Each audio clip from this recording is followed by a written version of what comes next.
Dans le cadre d'un cancer, avec cette cellule qui a muté, c'est complètement le bazar. L'ordre qui lui est donné par notre organisme de mourir, ou au moins d'arrêter de se démultiplier, n'est pas du tout respecté. Mais pour comprendre le mécanisme d'un cancer, on peut même aller un petit peu plus loin. Parce que le corps est quand même censé se défendre face à cette menace. Il a deux manières de faire les choses. Premièrement, dans notre ADN, les cellules ont un peu une sorte de date de péremption, un peu une sorte d'obsolescence programmée d'une certaine manière. Ça veut dire que la mort de la cellule, elle est programmée au bout d'un certain temps. Eh bien, une cellule cancéreuse ne répond pas à cette règle. Deuxièmement, si cette première action pour se débarrasser d'une cellule qui est programmée ne fonctionne pas, le corps peut se défendre, notamment grâce au système immunitaire. Il peut envoyer des éclaireurs d'une certaine manière pour se débarrasser de cette cellule.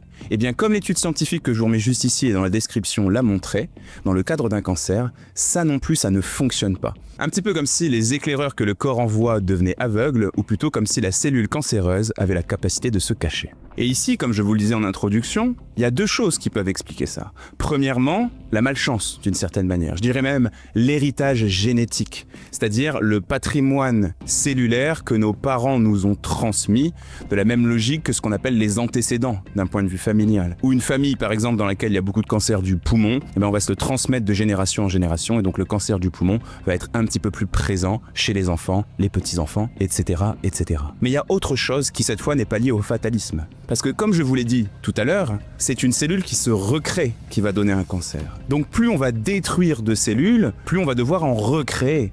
Donc plus on a des habitudes au quotidien, alimentaires, tabagisme, etc., qui ne sont pas les bonnes, plus on tue de cellules, parce qu'on ne prend pas soin de son corps, et donc plus on en recrée. Et ainsi, plus on augmente le risque qu'un jour, une de ces cellules soit étrange, soit différente, soit donc cancéreuse.